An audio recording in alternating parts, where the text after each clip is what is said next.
I'm gonna draw flowers.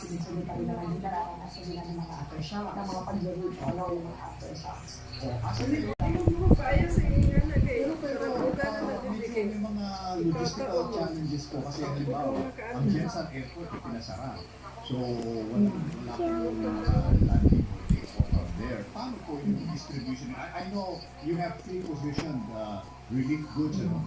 Pero hindi pa yan naging Have to be challenge careful. para sa DSWD to reach right away yung biktima, no? Kasi kung nakikinig po kayo sa, I'm sure you are, no? Nakikinig kayo sa radyo at sa iba't ibang news naman. may mga interview sila na ang sinasabi ko ng mga biktima, wala po kami mainom na tubig, wala po pagkain, walang dumarating. Maybe you can react to that now. Yes, actually, sa mga areas, nakapag-proposition na nga Oh, sorry guys. food and non-food items.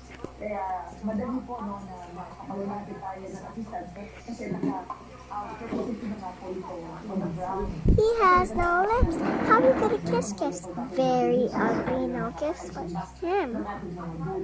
So, there's some areas like ang communities, mga island well, meron na rin tayong Pink. but of course, kinakailangan na madagdagan.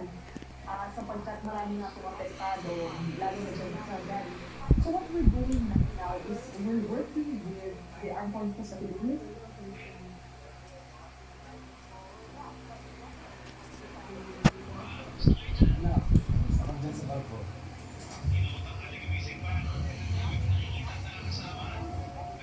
Oh my gosh, it's going so nice.